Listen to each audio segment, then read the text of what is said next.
En la vida y en el fútbol no existen las casualidades y hoy les voy a explicar por qué es que el Paris Saint-Germain fue tan dominante y cómo le pudieron meter 5 goles a un equipo que se defendía con una maldita línea de 5, que es una auténtica asquerosidad. Y lo primero que tenemos que decir es que evidentemente la táctica de Luis Enrique dio frutos. Y quiero que pongan atención a los siguientes 3 videos que les voy a mostrar porque tienen que ver absolutamente todo con lo que les voy a contar a continuación. Así que le damos play.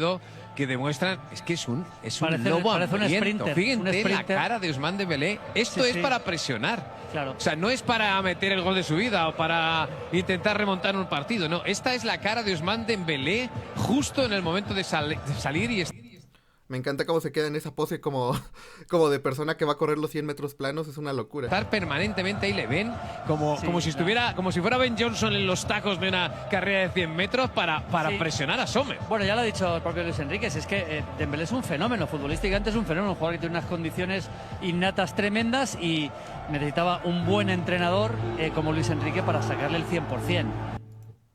Qué locura. A ver, se ve hasta chistoso que todo el tiempo se ponga así como acechando a la presa, pero al final del día funcionó. Al final del día, el joderle la salida de Jan Sommer hizo que el Inter no pudiera tener una salida de balón limpia.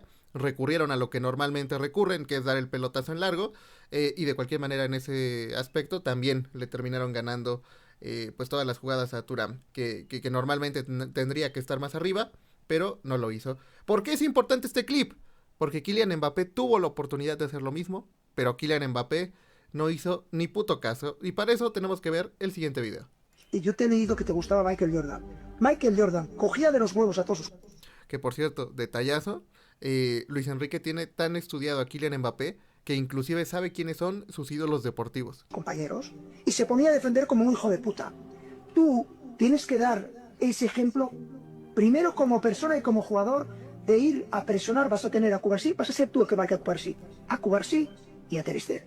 Y te vas a pegar todo el partido presionando a Cubarsí que no avance y presionando a Ter Stegen para que juegue rápido y volviendo rápido. ¿Para qué? Para ser un líder. Porque tú piensas como que tú nos tienes que marcar goles. Claro, tú eres un fenómeno, un top mundial, ninguna duda. Pero yo, no me vale eso. Un líder de verdad es que cuando no nos puedes ayudar con los goles, porque el otro día tenías a dos jugadores de alto nivel para ti y no puedes ayudarlos, tú nos ayudas en todo defensivo. Coges así y dices, chavales, línea defensiva, quedaros ahí 4, que yo voy a coger a mis dos compañeros, porque si tú solo presionas, es la hostia. Pero si encima coges a Ousmane y a Colmuani o a Barcola o a Gonzalo o a Marco Asensio y te pones tú como ejemplo a presionar, ¿sabes lo que tenemos? Una puta máquina de equipo. Eso es lo que yo quiero que hagas tú, como líder aquí. Los 2 meses que te quedan. Yo quiero que te vayas aquí con la puerta grande. Kiki, ninguna duda. Pero te lo tienes que ganar. Y te lo tienes que ganar no atacando. Atacando ya sé quieres, tíos. Atacando no nadie con ninguno. Ya lo sé. Pero el día que tú no ataques, tienes que ser el mejor jugador de la historia defendiendo. Eso.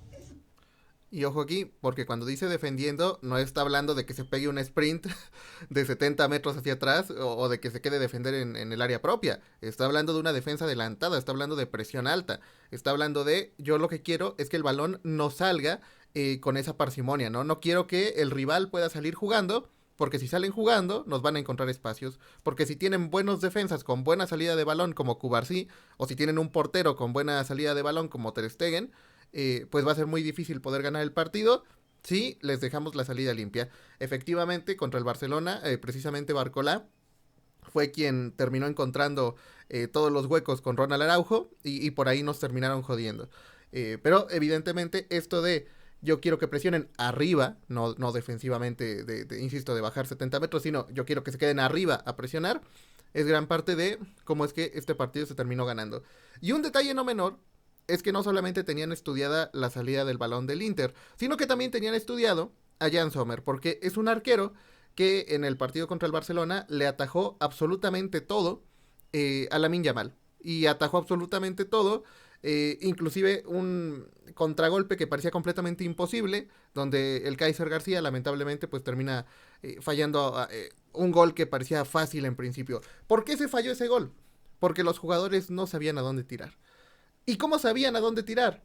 Pues les presento el siguiente y el video quizás más interesante de todo este análisis, Véanlo. Sommer le metieron 4 de los 5 goles al primer palo. Bueno, el segundo en realidad lo podemos obviar porque rebota en un compañero, pero los últimos 3, sí, al primer palo. Si bien el fin del video de hoy no es analizar gol por gol, en el tercer gol para mí la transición lateral la hace un poquito lenta y en el quinto gol algo más podría haber hecho. Lo curioso es que durante todo el partido lo buscaron ahí, al primer palo. Yo conté unas 6 o 7 ocasiones que los jugadores del Paris Saint-Germain intentaron rematarle al primer palo. El tema es, el PSG lo tenía analizado a Sommer. Miren esto, en contra de algunos goles que le hicieron a Sommer anteriormente y que son muy parecidos a los que le hicieron en la final. ¿Es su punto débil? Y bueno, aunque ustedes no lo sepan, hoy en día está todo muy analizado.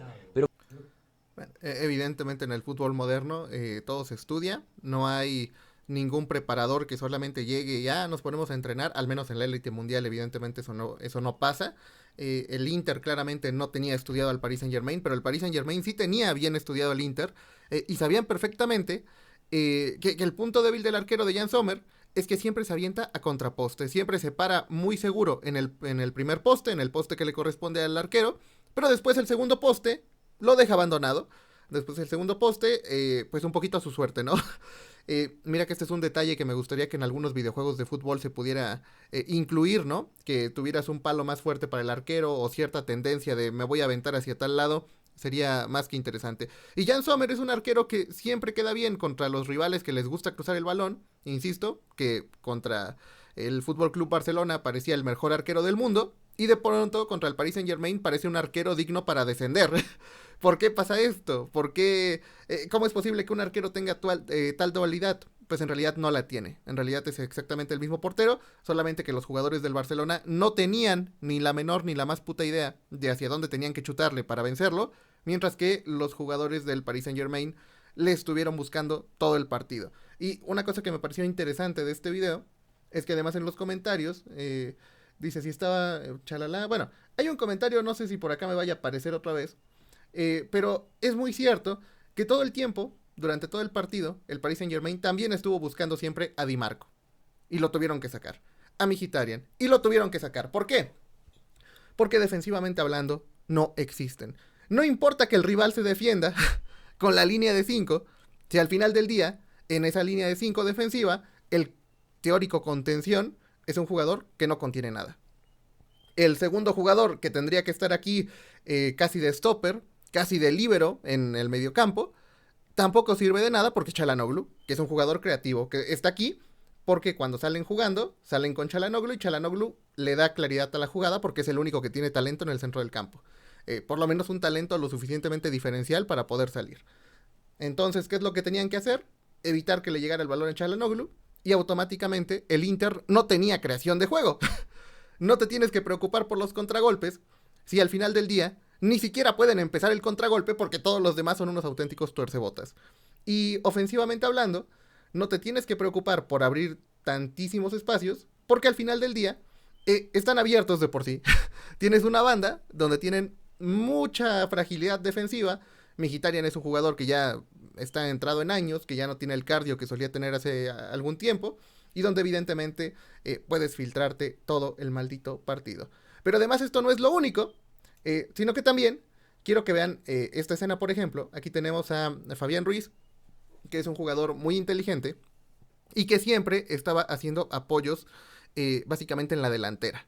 Pero Fabián Ruiz no es un delantero. ¿Qué hace aquí? Y aquí también lo podemos ver. Está junto a Kvaratskhelia y nuevamente está jugando como si fuera delantero.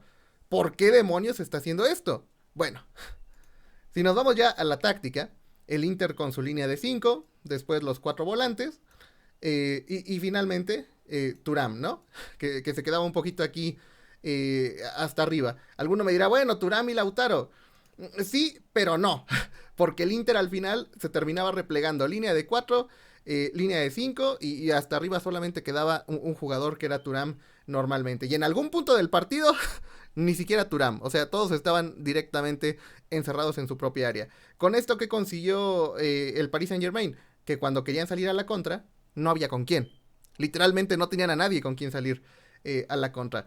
El Paris Saint-Germain, al saber que su único jugador bueno no podía recibir el balón, o que inclusive cuando se quedaran los dos, de cualquier manera, bueno, vamos a poner el número 9, ¿no? Para que sea más correcto la apreciación, para que se entienda que estamos hablando de Lautaro y de Thuram. Aún cuando hacían esta formación, de cualquier manera, lo que hacía el Paris Saint-Germain para evitar esto es, primero, que Dembélé venga y presione a Sommer para que no puedan salir jugando y no se la puedan dar a Çalhanoğlu, que a fin de cuentas es la salida limpia de balón. Evidentemente, también vamos a dejar a futbolistas aquí incrustados. Y aquí está la clave de todo. Fabián Ruiz se va también como una especie de 9 en la presión y también en los ataques para tener a los 3 defensas centrales ocupados contra 2 jugadores, es decir, en desventaja numérica a propósito, para que no se pudieran mover de aquí, para que el presionar desde fuera del área lo tuvieran que hacer sí o sí los volantes del Inter, y dejándolos en una situación donde no puedo plantearme tratar de salir en un contragolpe porque siguen estando estos monstruos, y para seguir con la superioridad numérica me tengo que seguir quedando encerrado.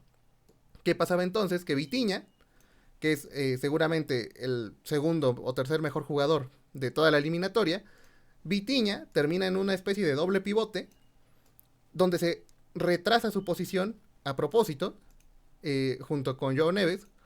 ¿Y para qué?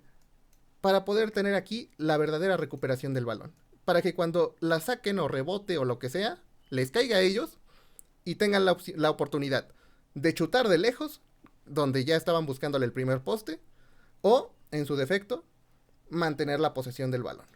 Evidentemente, Hakimi, que también estaba subiendo, incorporándose mucho, y sobre todo aprovechando que sabía que Di Marco era una banda libre. Ousmane Dembélé, que también en algunos casos intentaba por la vía del regate, pero a veces también retrocedía su posición, sabiendo que Mkhitaryan no le iba a hacer ninguna función defensiva. Y evidentemente, aprovechando que aquí Doué, Kvaratskhelia y Fabián Ruiz se iban a quedar en el centro, obligando a los defensas a no poder hacer el 2 contra 1 para apoyar. Que a pesar de que estén muy compactos, de cualquier manera, como lo vimos en su momento con Ronald Koeman, acumular muchos futbolistas en un área no te asegura que vas a defender bien.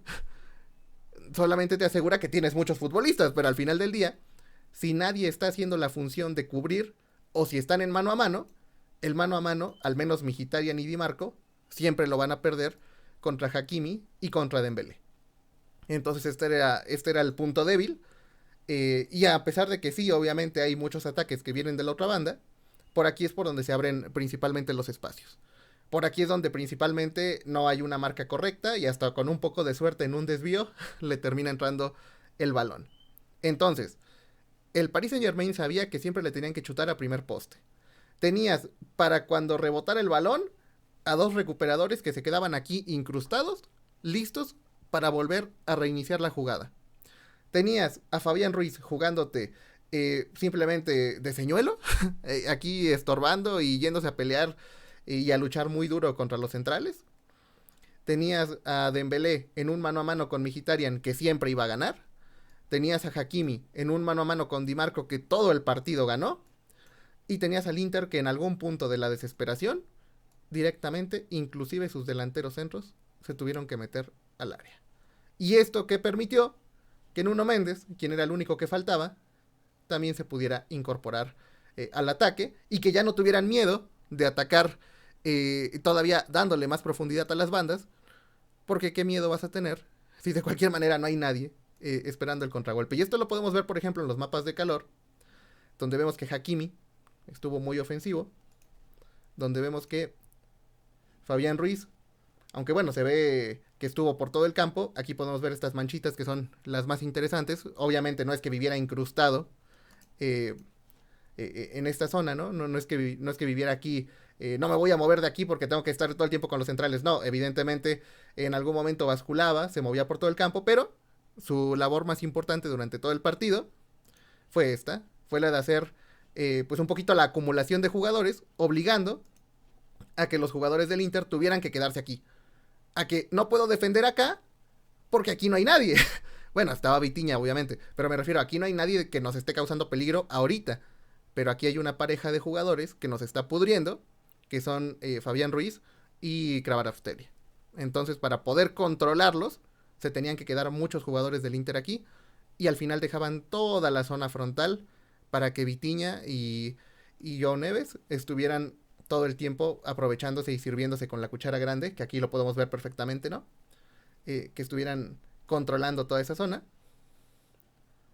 y que pudieran al final del día dominar. Aquí la verdad no desconozco por qué tiene esta zona caliente aquí. Desde mi punto de vista y por lo que viene el partido debería estar del otro lado.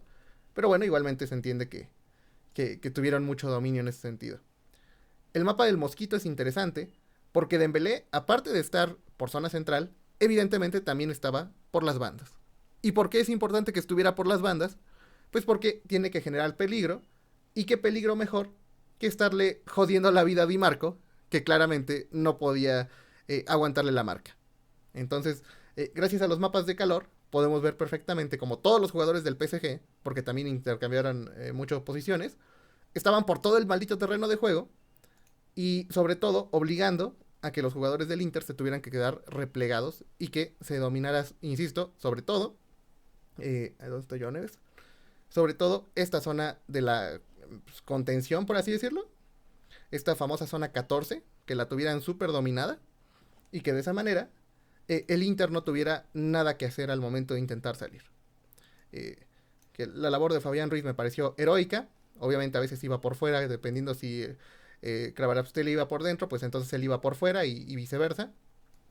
Pero pues aquí tenían todo este dominio y tenían todo este control de balón, y desde aquí chutaban y desde aquí repartían el juego.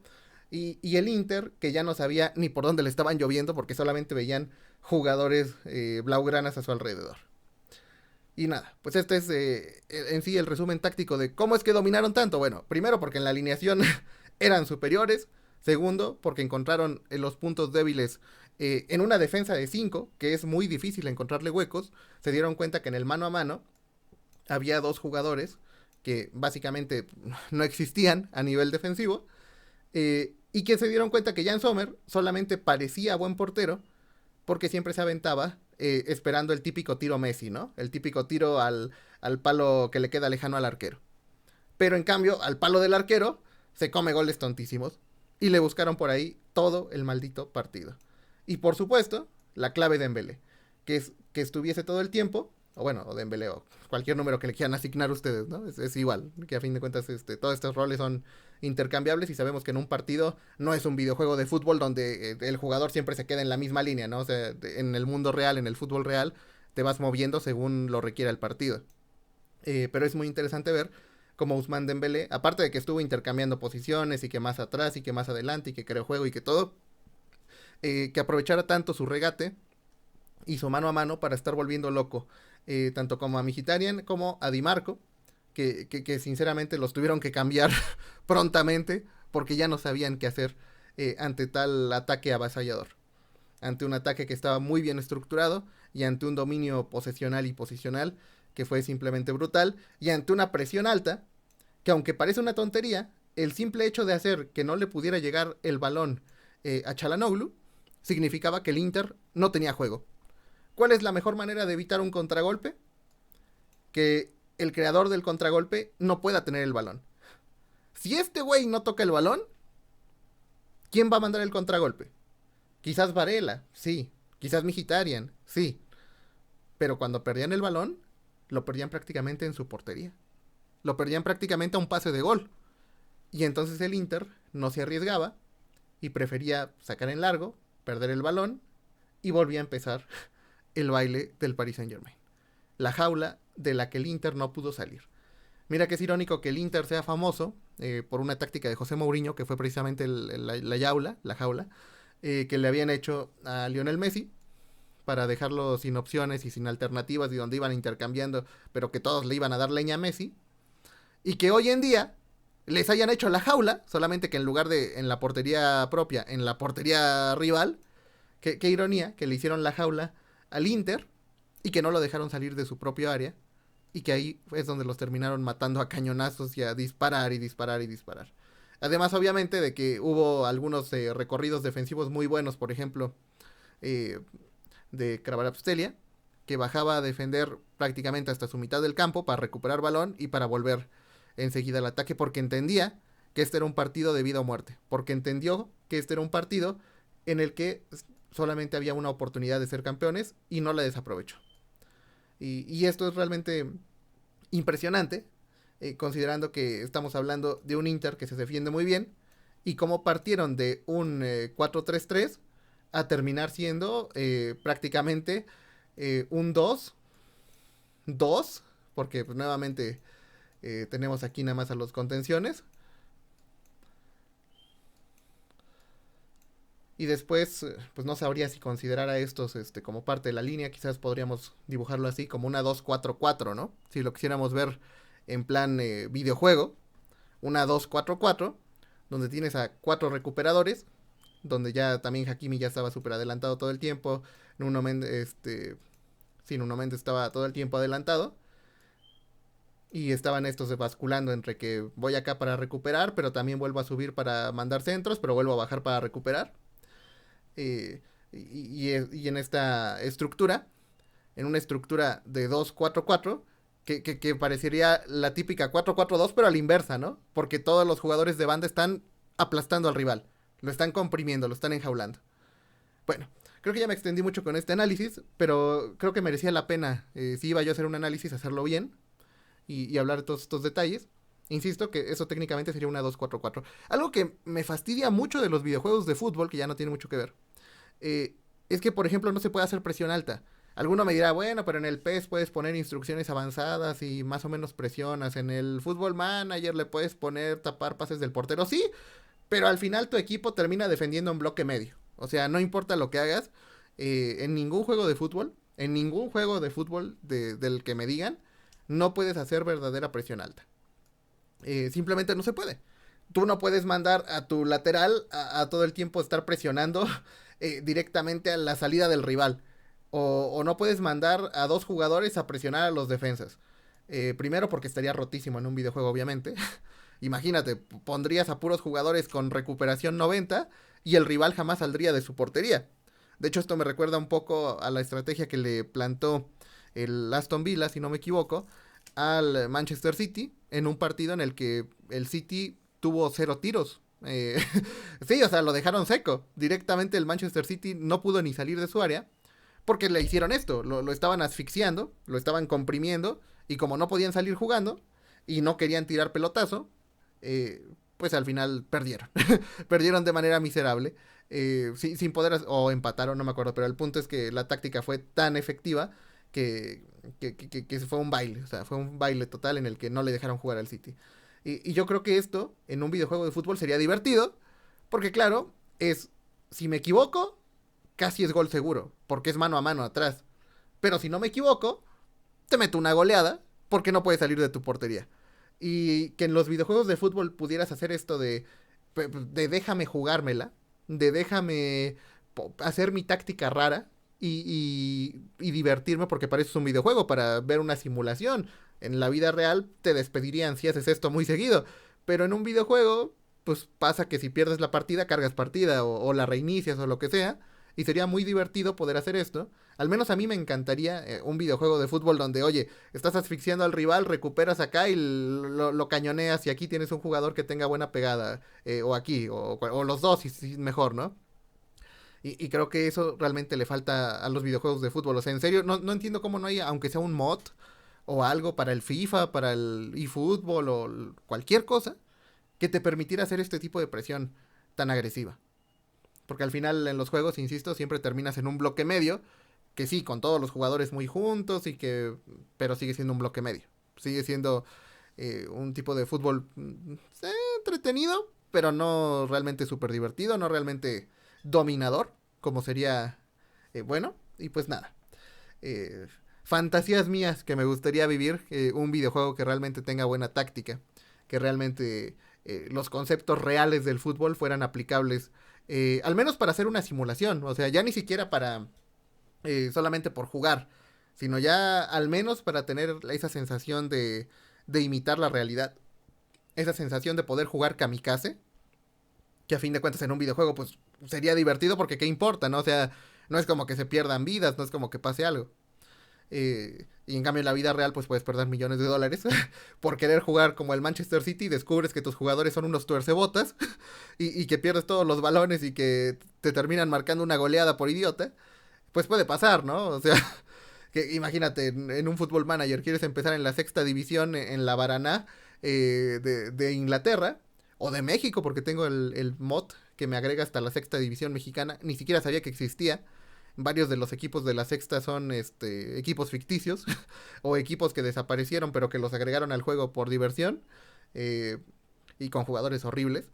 Pues ya me imagino, ¿no? Quieres hacer una presión alta y tu jugador que no se defiende ni a sí mismo, lo regatean y lo dejan solo y le terminas marcando un gol tontísimo al rival, ¿no? O puede ser que no, puede ser que como el rival también es malísimo, pegue una pedrada, tu defensa se le pase el balón porque es horrible y te marquen un gol tontísimo, también podría pasar. Y que requieras buenos jugadores para poder hacer esto. Porque ya último punto, ya para cerrar este análisis, una cosa estupidísima que he estado escuchando es, Luis Enrique lo ganó y sin estrellas. Por Dios. Fabián Ruiz, el mejor centrocampista español. Vitinha, el mejor centrocampista portugués. Joao Neves, un top 5 de los mejores centrocampistas del mundo. Hakimi, el lateral más caro de toda la historia. El único que te acepto que no es una estrella es William Pacho. Y bueno, quizás Kvaratskhelia era una estrella que se estaba pagando, ¿no? Quizás Kvaratskhelia era un jugador que prometía, pero que al final parecía que se iba a quedar en la nada. Que parecía que iba a terminar como tantos otros jugadores que tienen buen regate, como Artem Ben Arfa o como cualquier otro, y que no iba a pasar nada con él. Pero fuera de él, y fuera de William Pacho, todos los demás son estrellas. Gillo Donnarumma, el portero que era del Milan, la superestrella que ganó la Euro, el jugador más joven en ganarla y tal, o sea, todos son estrellas. Aquí no me vengan con que ganó con 5 desconocidos y jugaron un fútbol 100% táctico. No es cierto. Jugaron un muy buen fútbol, pero porque tenían las piezas adecuadas, porque tenían un grupo de estrellitas. Y en un equipo que se gastó millones de dólares, más que casi todos los equipos del mundo, no solamente en Luis Enrique, sino obviamente en contratar esas estrellitas, en pagarles un salario, tanto el real como el que seguramente reciben por debajo del agua, y que obviamente esto no es un conjunto de media 70 en el PES, esto no es un conjunto de media 70 en el FIFA, esto es un All Stars. Por más que a muchos les moleste, Luis Enrique solo ha ganado títulos y solo va a poder ganar títulos en su vida con estrellas. Igual que todos los buenos técnicos del mundo. Ya me dirás tú si Zinedine Zidane iba a ganar las Champions, 3 Champions seguidas con la defensa de mi barrio. Pues evidentemente no, necesitas estrellas. Y tener estrellas te garantiza el 60 o 70% del éxito. Pero evidentemente también requieres tener un buen entrenador. Y darle permiso de que sea un buen entrenador. Porque el Paris Saint-Germain tuvo muchos buenos entrenadores, pero no les dejaban jugar. No les dejaban hacer su juego, no les dejaban disfrutar su fútbol. Entonces es muy importante entender que al final del día, sí, es cierto que Luis Enrique por fin lo logró, por fin se quitó la etiqueta de que solo ganaba por la MSN, pero también hay que decirlo, ahora gana con un grupo de estrellas, con un equipo plagado de talento, que no es que lo hayan formado, no es que lo hayan conseguido, porque inclusive para ficharlos, tienen a uno de los mejores scouts de toda la historia, que fue responsable de armar el Lille, que le ganó precisamente al Paris Saint-Germain una liga italiana, una liga francesa, una Ligue 1, que nadie pensó que iban a ganar y que la terminan ganando precisamente por tener un gran ojeador. Y ahora ese ojeador, a punta de billetazos, se lo llevaron al Paris Saint-Germain y armó esta plantilla de estrellas. Entonces sí, dejar muy en claro que más allá de que sé que no es algo que le gusta escuchar a la gente, porque todos sueñan con que, ay, si yo me esfuerzo mucho, voy a triunfar, te puedes esforzar todo lo que quieras, si tú no tienes talento natural, no vas a ser nadie en la vida. Y eso aplica también para mí y aplica para todas las personas normales que estamos y que lamentablemente somos la gran mayoría y que somos el promedio. Está bien, no hay nada de malo en ser promedio, pero sí tenemos que entender que para resultados extraordinarios se requieren personas extraordinarias en todas las áreas. Para fichar para preparar a los profesionales, para entrenarlos y para decirles cómo tienen que jugar, y obviamente para jugar. Así que yo no compro por lo menos ese discurso estúpido de aquí ganaron con 5 muertos y con 3 desconocidos. Para nada. Si a lo mucho un gol que sí le podemos atribuir a un desconocido es a Seny Mayulu, que es un crack y es un jugadorazo, pero que obviamente es Jeffren. O sea, que obviamente es un futbolista que no pintaba nada en la Champions, que lo metieron ya prácticamente como burla y que todavía se llevó su gol. Y un quinto gol, ¿no? Insisto que tiene un paralelismo muy cabrón con Jeffren y con lo que termina haciéndole al Real Madrid. Y nada, finalmente pues el jugador menos conocido de las nuevas estrellas es también un jugador importante. Y el resto de la plantilla, eso sí hay que decirlo, es una plantilla un tanto corta. Zaire Emery es un jugador muy bueno, pero todavía le falta experiencia en Europa. Lucas Hernández es un jugador súper trascendental, pero muy defensivo, motivo por el cual casi no ha jugado con el Paris Saint-Germain, y cuando juega, inclusive lo veo casi que siendo un central más, casi que siendo otro central, muy pegado, o directamente como central, porque es lo que sabe hacer bien, sabe defender, pero cuando le pides que ataque, al final del día es un defensa central reconvertido a lateral, muy diferente a su hermano, que ese sí es súper ofensivo, pero que al final en defensa es un muerto, ¿no? Que al final en el Milan nos han metido una cantidad estupidísima de goles, porque el otro hermano, Hernández, es malísimo defendiendo. Y bueno, pues ya nada más que decir, Gonzalo Ramos lamentablemente nunca explotó, creo que es el futbolista que se quedó esperando porque supuestamente iba a ser el reemplazo de Cristiano Ronaldo, el que iba a llevar a Portugal a lo más alto y demás, y finalmente pues no hizo nada, ¿no? Finalmente es un muerto, es un jugador que simplemente no aporta nada en ningún partido, yo creo que si me voy a su estadística personal, que me gustaría verla, pero tiene, y eso que juega rodeado de estrellas, y tiene calificaciones bastante mediocres, ¿no? Tiene resultados bastante normalitos, tiene al final, pues mira, inclusive su mapa de calor de la temporada no es como que muy representativo, o sea, parece que el tipo lo meten a jugar de mole y de pozole, o sea, donde quepas, pues nada más para irte dando minutos, pero que evidentemente es un jugador que no tiene el protagonismo, aun cuando llega a tener minutos no tiene el protagonismo que debería tener el jugador que se supone ya debería ser el 9 titular de la selección portuguesa, y que es una mala broma que un jugador de 40 años retirado en la Liga de Camellos te sigue ganando la posición, ¿no? Pero bueno, caso tristísimo el de Gonzalo Ramos, pero ¿qué se le va a hacer? Si él no intenta explotar su talento, pues tampoco lo podemos ir a explotar por él, ¿no? Si el propio Luis Enrique, que sacó el prime de Ousmane Dembélé, no pudo, pues ahora imagínate, imagínate los demás técnicos mortales, ¿no? Pues es totalmente imposible. En fin, me da gusto saber que Luis Enrique finalmente demostró que sí es un entrenador top, más allá de que evidentemente sí necesitó estrellas para ganar nuevamente. Lo que sí demostró también es que es un gran entrenador y que sabe gestionar a las estrellas. Que al final tampoco es fácil, porque alguno pensará, no, si yo estuviera ahí nada más alineo a tal y cual. Sí, pero a ver, dile a Cristiano Ronaldo o a Messi o a Neymar o a Luis Suárez o a Benzema o Gareth Bale, Isco, ve y dile a ese tipo de personajes, oye, tienes que ponerte a presionar, a ver si no se ríen de ti. Que gran parte del éxito de Luis Enrique es tener ese carácter, ¿no? Ser lo suficientemente dominante como para poder decirles a todas tus estrellas, tú sí te mereces, tú sí tienes que hacer, tú sí puedes darte ciertos lujos y tú definitivamente eres un muerto y tú tienes que acatar las órdenes y aquí mando yo. Y en ese sentido, quitarse no una estrella, sino una superestrella, o si no es que al mejor jugador ofensivo del planeta, que es Kylian Mbappé, el más completo, sin duda alguna, quitártelo de encima, reemplazarlo por unos que no tienen tanto talento como él en ese top 3 de mejores jugadores del planeta, pero sí con los top 7 o top 8, decirles, pues ustedes también son estrellas, pero a ustedes sí los puedo dominar, a ustedes sí los puedo amarrar de los huevos y sí los puedo obligar a defender. Y mira que si aprendió a defender Ousmane Dembélé al punto de que parecía ahí una gacela, ¿no? A punto de atacar, bueno, más bien un león a punto de atacar una gacela. y nada, se terminaron comiendo vivo al Inter y el resultado 5-0 no es más que el reflejo de que el partido no lo ganaron al momento de jugar. El partido lo ganaron 2 o 3 semanas antes y ya simplemente se presentaron al partido pues para poner en práctica lo aprendido, para resolver el examen, el cual ya sabían que iban a pasar con 10. O en este caso con 5, ¿no? Que pudieron ser 10 perfectamente. Bueno, ahora sí ya, 35 minutos, un análisis estúpidamente largo, pero que, bueno, igualmente me nacía, lo quería grabar desde hace varios días.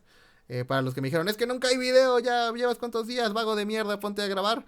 Bueno, ya está. Media hora de video, que yo sé que no siempre les gustan los videos tan largos, pero ahora sí ya está.